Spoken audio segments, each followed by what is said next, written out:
How are you? Good, good. Good. I'm excited to get to talk to you today.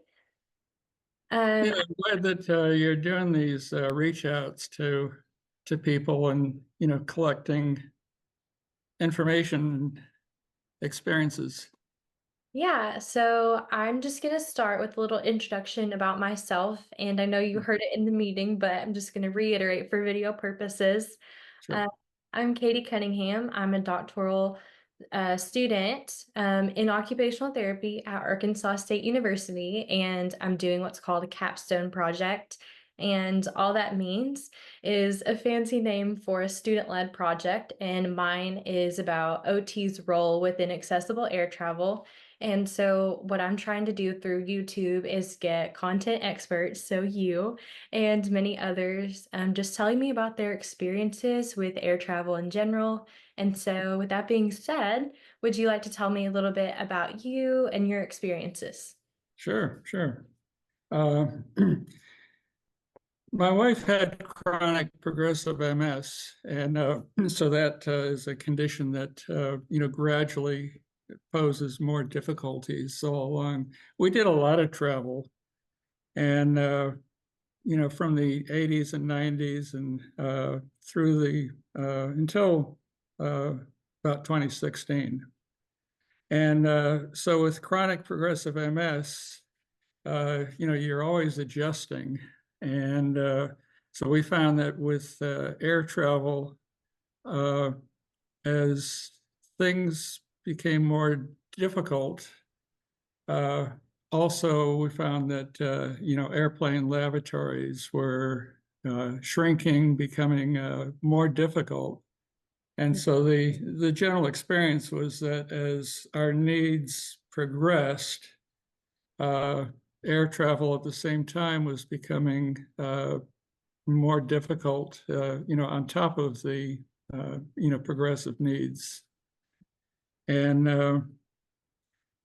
I so I learned a lot, and was say I was an observer to the air travel difficulties, and then in 2016 uh, there was an incident where I unfortunately inadvertently fractured my wife's arm trying to get her into a lavatory.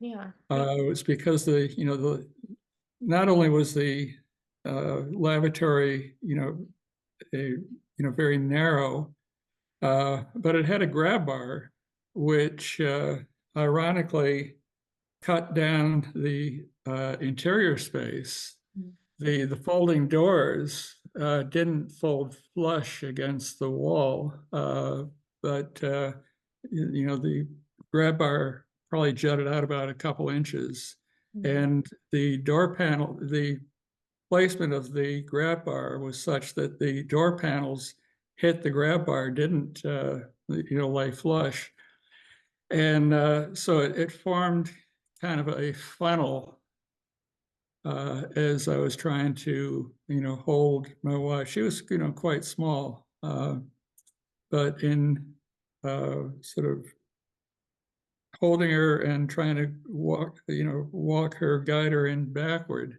Mhm. That narrowing space ended up pushing her elbow against my, arms, which were around her torso. Yeah. And so she sustained a fracture. And so that's when I became kind of switched from being just an observer and seeing how uh, air travel is becoming more difficult into becoming, spending quite a bit of time on advocacy issues. Right, that's awesome. I'm excited to Yeah. get to hear your perspective because I have yet to get a caregiver perspective, and it's Hmm. scary. Like you said, you're involved in it too, whether you want to be or not. Right. So you mentioned the inaccessible laboratories. Was there any part of the air travel experience, whether that was booking your flight, navigating the airport, even arriving to your destination, what else was a little bit more difficult, did you think? Uh, Let me start with saying that, as a caregiver, I would, I'm still going to refer to we, as opposed to me. It's not just my experience. It was kind of our together experience. Mhm. Uh, One of the things we had to, plan for was just we'd often stay at a hotel the night before flying out of SeaTac Airport. We lived in Seattle. Uh, and so we would traditionally overnight at a hotel. And so the one of the first difficulties was getting from the hotel to the terminal, Mhm. and then getting to the where we check in. Once in a while we're able to get or a couple times we got a taxi that was wheelchair, uh, could accommodate a wheelchair. Uh, that was becoming there were not very many around SeaTac, and I guess these days with Uber and Lyft, people have even more difficulty getting, a taxi. Most airport hotels uh, traditionally run vans to the airport, but very few of the vans are, will accommodate a wheelchair. In our case, Deb was very small, and I and the bus driver would often be able to just carry her onto the uh, van, sitting in her chair. And we often traveled with not a full-sized manual wheelchair, but just a transport chair. Mhm. She wasn't able to. She never had a mobile or a mechanized wheelchair, Yeah. and the in the latter stages. We just traveled with a high quality but small folding transport chair. Yeah. Uh, That's pretty smart. so so getting to the airport was, we had to, we sort of knew the ropes because we lived in Seattle, and the Seattle airport is pretty good. Mhm. One of the things is, I guess, airports themselves, at least the big airports at major hubs, and this is worldwide, are usually very accessible. The irony is that, where airports are among probably the best public facilities for accessibility, the whole purpose of an airport is for people to get onto airplanes, and you go from that to an airplane, which uh, a lot of most cases is poses a lot of problems, and especially the smaller single aisle airplanes with narrow aisles and ever shrinking lavatories. Yes, yes, I agree. Mhm. Was there anything that you guys used, whether it was resources or different things you would adapt, or even adaptive equipment while navigating the airport and while flying that kind of helped you guys out? Uh, in our not in our case, the we had enough experience. We always took the cushions and stirrups off the chair. Uh, the and the cushion was, Deb would sit on it, and that helped a lot to, especially the longer the flight, having the cushioning is, you helped. Uh, we generally found that when we got, uh, it was kind of a struggle dealing with luggage and wheelchairs and, all that to get to the ticket counter. But once we got there, most of the time we would get uh, assistance, uh, especially, well, sometimes assistance even getting to the gate.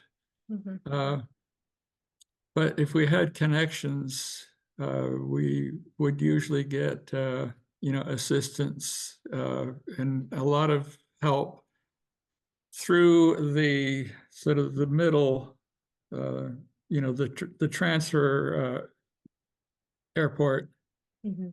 Uh, and, in some ways, the her level of disability was uh, kind of an advantage because we got a lot of perks, Mhm. early boarding and, extra help. So in some ways, uh, we generally found that, airport personnel were uh, really, we had some really good experiences. Good. That's awesome. That's not heard of sometimes, so I'm glad you got a good experience. Yeah, and it really depends on your approach. We're often on starting a holiday or something, and we were in pretty good moods, and that really helps. Uh, because the people at airports are humans, and uh, if they're not having a bad hair day or something. They often are extremely helpful and they're, really good experiences.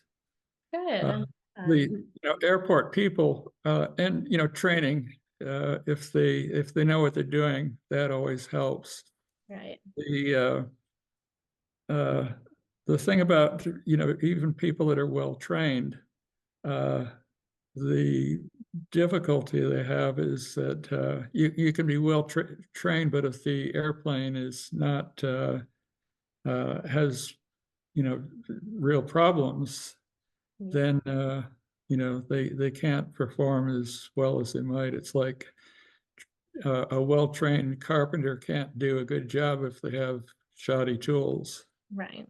and then that's where flight attendants, that's the position they're often in, is they would love to be able to give you a good trip, but in our case, lavatories were often such a problem that all the training in the world didn't overcome the problems that were physically built into the airplane.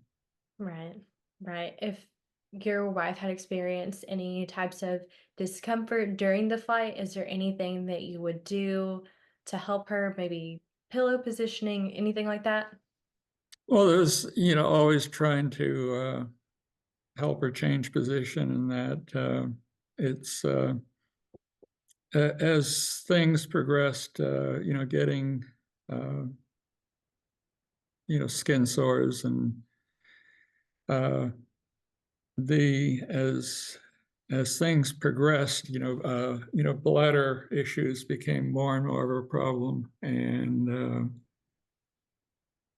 that was probably one of the biggest problems as things went on. Is that the more that we needed uh, to be able to, easily use a lavatory, it became more of an issue, more of a problem.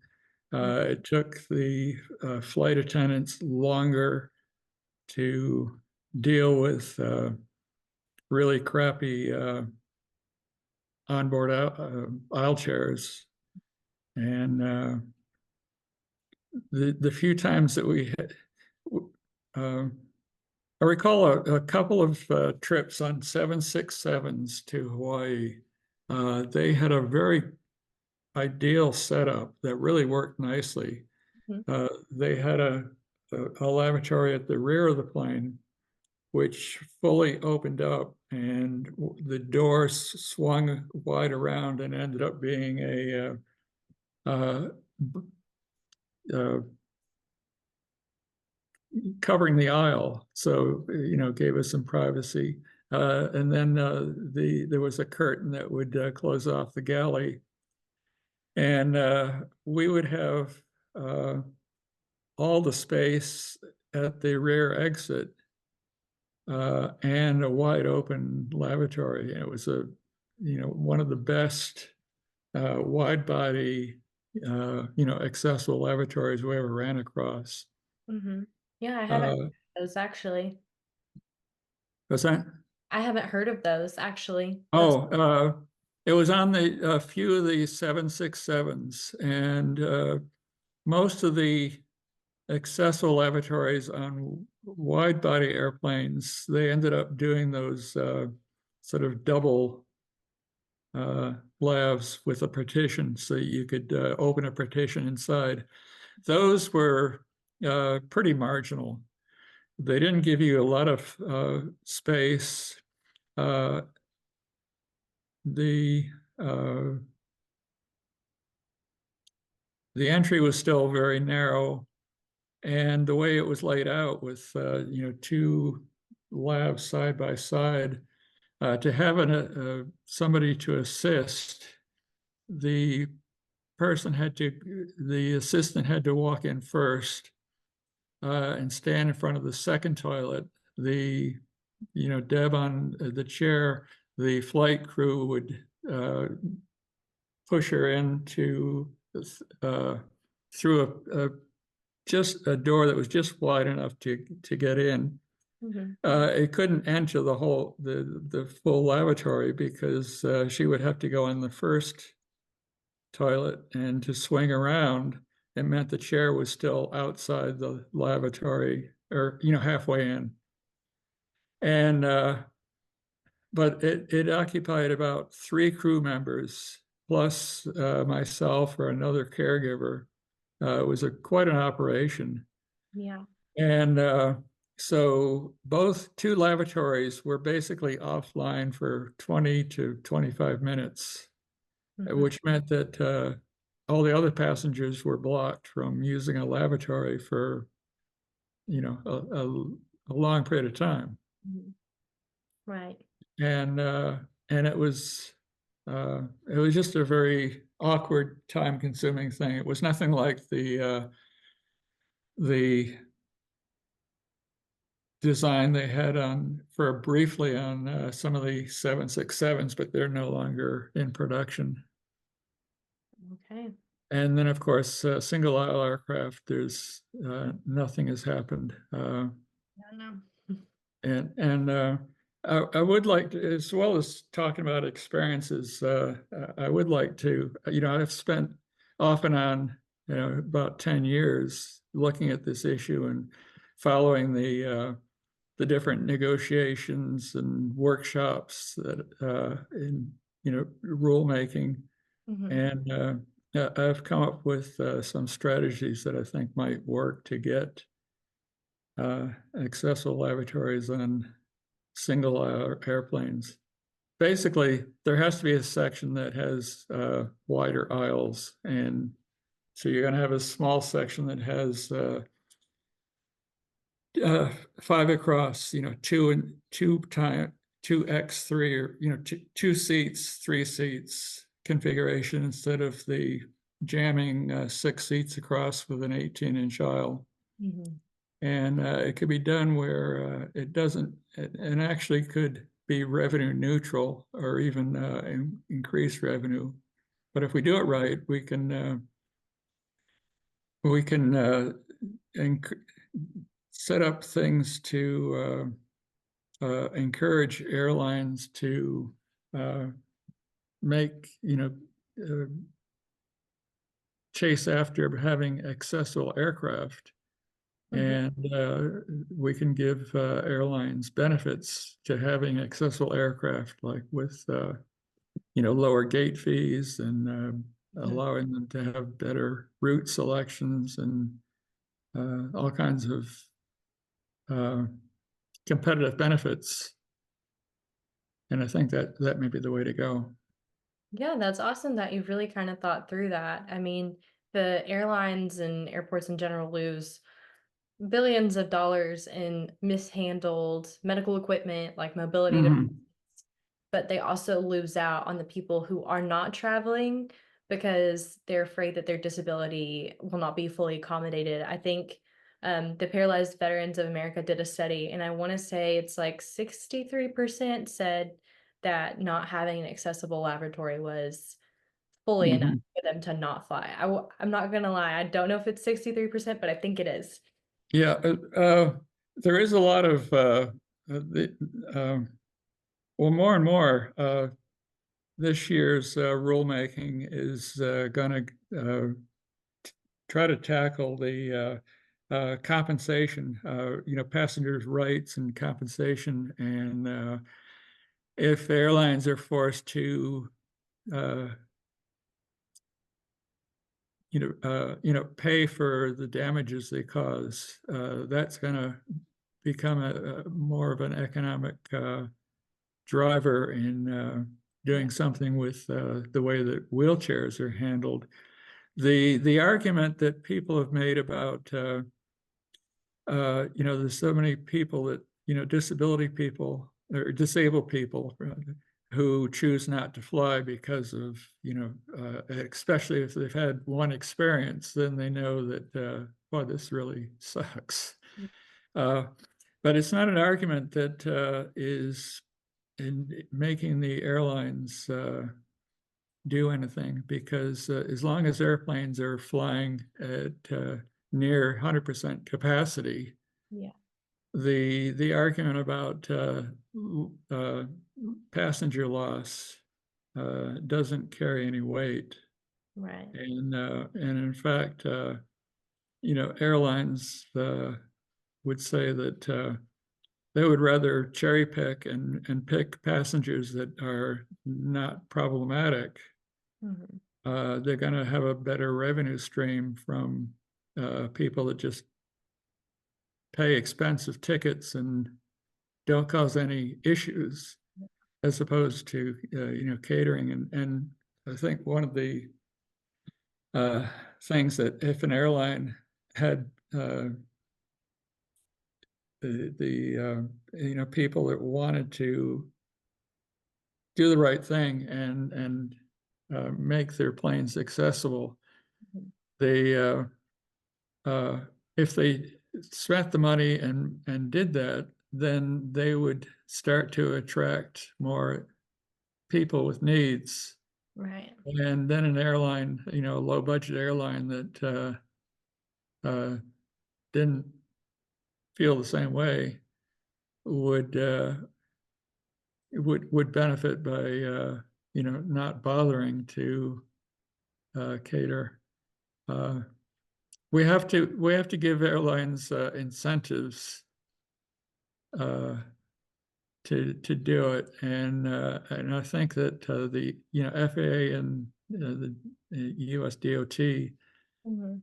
if they can set up a aircraft certification uh, process or program, so that an airline can say, "Hey, we've got a certified aircraft, so we want better gate locations, lower gate fees, better routes, and all sorts of advantages." Right. That's where you're going to get, I think, hopefully, we could start to get what we're not getting with rulemaking. Right. How did all this kind of lead you to getting involved with All Wheels Up? Uh, well, the incident was in 2014, and I think Michelle started her organization in 2013, and just sort of searching around the internet for who's doing what. Mhm. Uh, I found out about Michelle and her at the time very fledgling group. Mhm. Uh, our focus was different because I was focusing, a lot more on just the lavatories because that was my experience. She was focused on the getting her son to be able to go places Right. in his wheelchair on the aircrafts, and so she's always been focused on the wheelchair spaces, Yeah. and I think that what's sort of happening in the whole advocacy area is when the ACAA was first passed in 1986, most of the focus was on lavatories, and even PVA was and Easter Seals and MS Society, a whole bunch of groups. They're all focused on lavatories, and Mhm. then uh, I started to see the additional emphasis on having wheelchairs on board when I was talking to a Washington chapter of Paralyzed Veterans of America, and in the discussion, the woman I was talking to, uh, who was I don't know if she was like a secretary or a director of the chapter in Washington. But she came out and just basically said, well, our members aren't interested in lavatories because they all use catheters. And that was what my introduction to, oh, different groups are going to start to have different emphasis. And PVA is, along with All Wheels Up, has been, pushing a lot more for wheelchair spaces. And and actually both the push for wheelchair spaces, better lavatories, and also better onboard wheelchairs. Right. All three of those things are people, whether they're no matter what their focus, we all need to be sort of working together to push for accessible aircraft. An airplane needs to have an accessible zone with all these features. Right. And the rulemaking that's going on right now, there is mostly focused on passenger bill of rights and compensation and stuff. There is a little one, the last item that they're supposedly going to take a look at is, standards for onboard wheelchairs. I call them onboard transport chairs because they're not really wheelchairs. You're- People can't self-propel an airplane transport chair. Uh, I don't know if much attention is being paid uh, to that. My hope is that we do put a little bit of emphasis on. There's a lot of room for improving onboard aisle chairs. Right. Although it is tied up with you can't really do much. I mean, uh, the chairs now are basically 14 inches wide, which is not wide enough for an adequate chair for, especially for larger people. Uh, and you really can't make a 14-inch wide chair into a chair that's safe and dignified and works. Uh, there's a bit of a catch-22 in that you can't really uh, codify or do anything to say, wheelchairs have to be wider and better Yeah. until you tackle the fact that the FAA has a minimum or a minimum width of the aisle at 15 inches. Mhm. And so makers of onboard chairs are saying, well, uh, we have to make a chair that will fit within a 15-inch aisle, so they're 14 inches wide.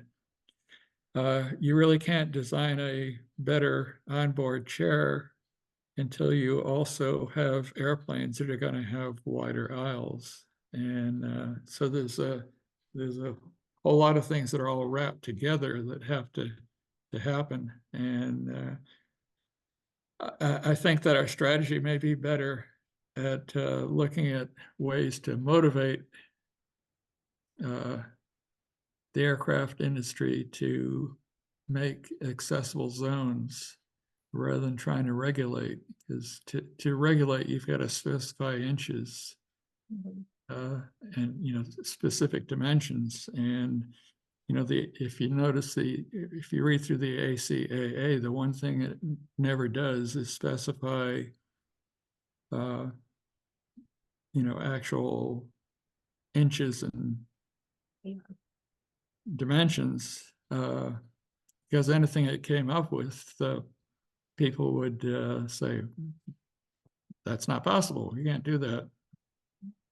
It's definitely a very like multi-disciplinary complex issue to Yes. Yeah. all the inaccessibility avenues for aircrafts. And yeah, it's a lot. And so that's why I fully understand that there's so many groups fighting for different aspects of it. Um, Hmm. Overall accessible air travel is just truly needed. But something I'm focusing on for sure in my student project is just teaching self-advocacy and advocacy in general, because I mean, you do have to learn how to A, know your rights, and then B, be able to explain those rights to someone else and know when you're not being appropriately accommodated. So was there Yeah. ever a time that you or your wife felt like, I need to advocate for myself, this is how I'm going to communicate our needs, or do you feel like you were not accommodated appropriately? Do you have any experiences like that? We had what really got me into being much more of an advocate was the I filed a complaint with the DOT after the arm fracture incident. We flew to San Antonio, Texas. We were going to visit friends for 5 days, and instead she spent 5 days in a hospital with a fractured arm. And we did have one thing that was a godsend to us was that I had purchased the Allianz flight insurance, Mhm. and they were incredible help in getting us back. We had they arranged all the flights back, limousine transfer from airport to home. We had a nurse who traveled with us and handled all the ticketing, all the had uh, you know had supplies with them. Uh, and I don't know that in her condition at the time uh, that she could have. I don't think I could have gotten her home without the insurance company paying all the expenses and uh, having us with a trained uh, nurse come with us. He was a guy who did like helicopter rescue stuff, and really, he was uh, totally equipped to, deal with somebody with a fractured arm who had a lot of other difficulties. The complaint I filed with the DOT was not a good experience. Basically, the people at the DOT and the airline lined up to say it was my fault uh, because it was a single aisle aircraft and they weren't required to have an accessible lavatory. And the even though the lavatory, didn't say danger, Yeah. in fact, it had a little sticker on the outside that said wheelchair accessible. Oh, Even though you couldn't even the wheelchair, the aisle chair, which we didn't use, wouldn't even fit into the door.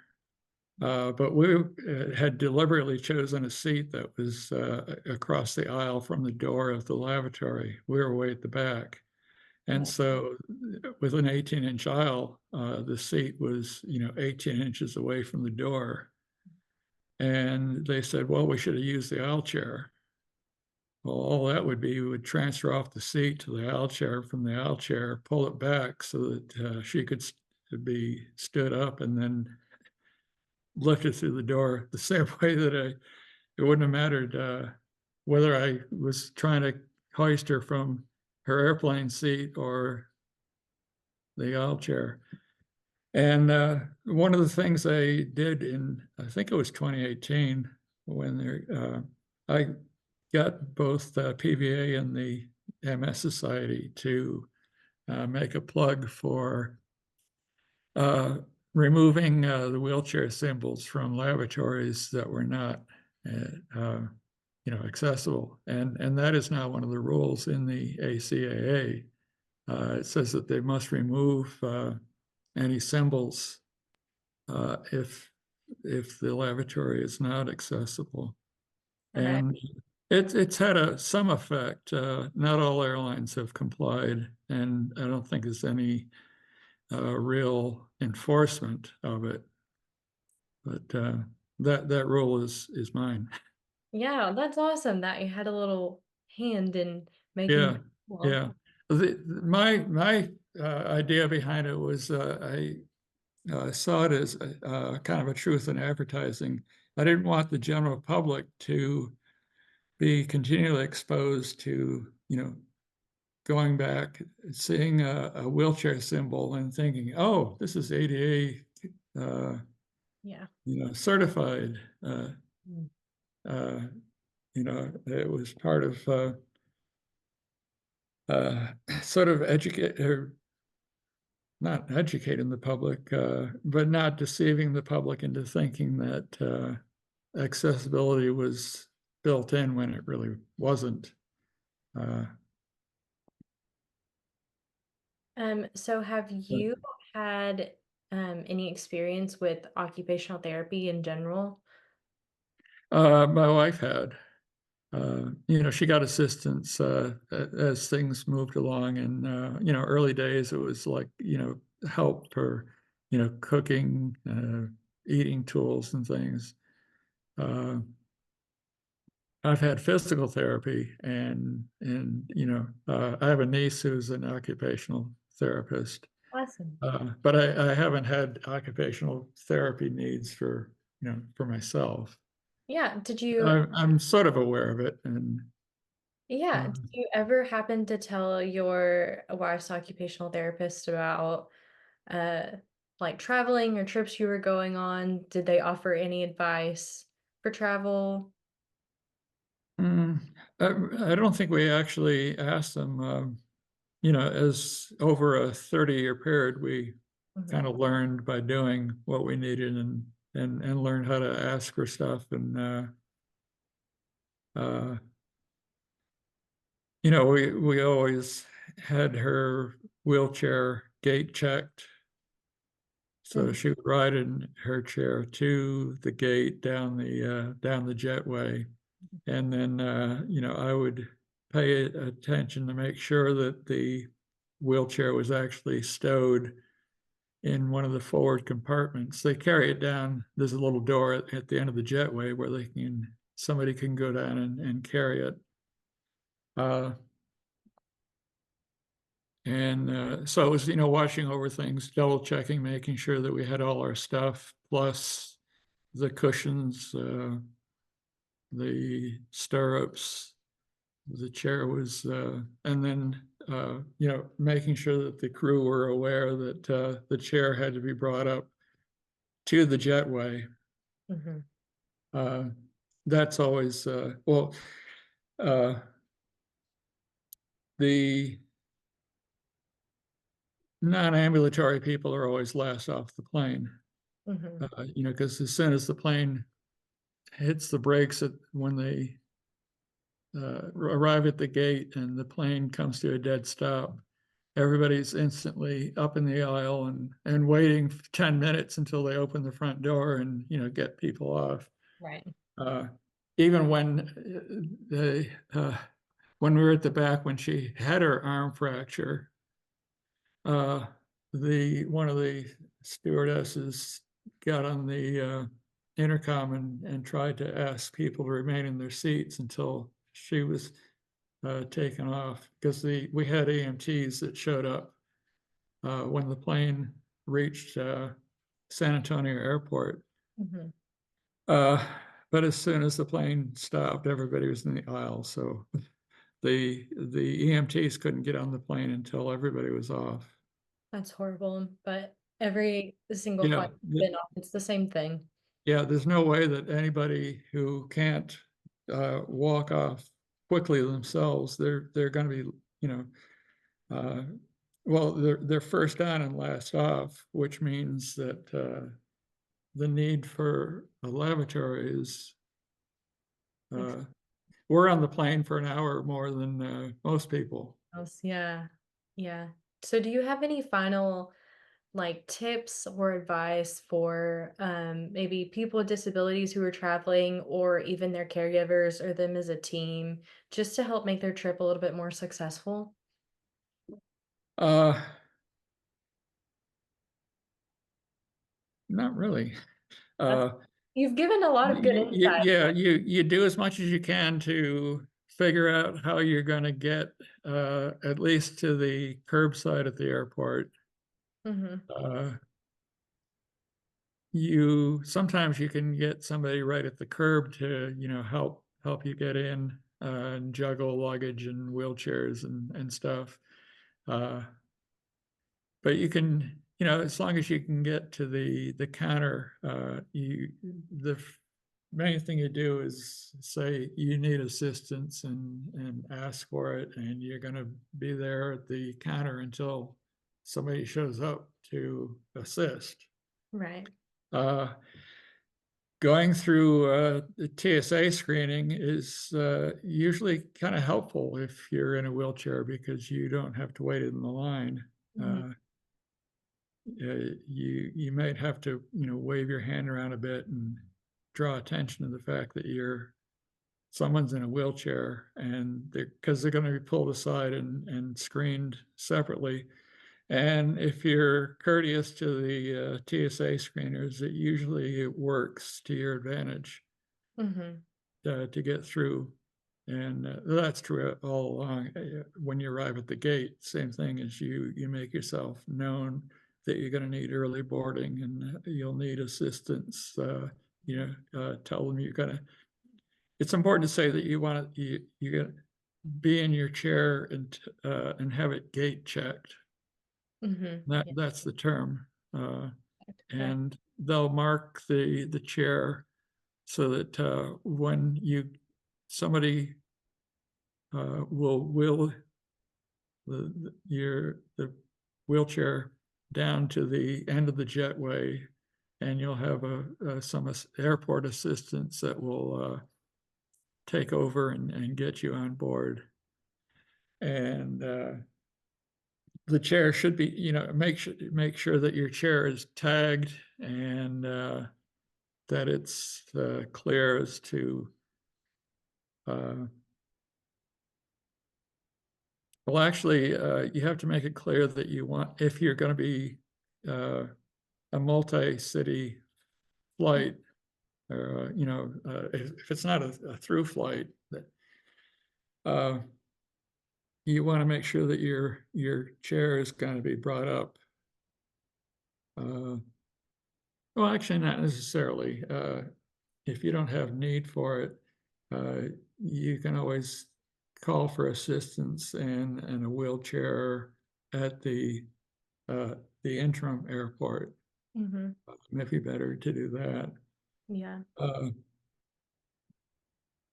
and I guess the thing is to uh, plan on doing a quick check for any damage. Hmm. We had brake things that were knocked out of alignment, and you know, little damage things that we wanted to identify right away at the airport. Right. That's important to do it at Uh, the airport. yeah, yeah. Uh, and then, you know, we found that either booking, if the best thing was a a no stop, nonstop flight, try to do that as much as possible. If not, then you're better off trying to do a stopover and give yourself a lot of time or even an overnight in a hotel Hmm. so that you're not, you don't want to have,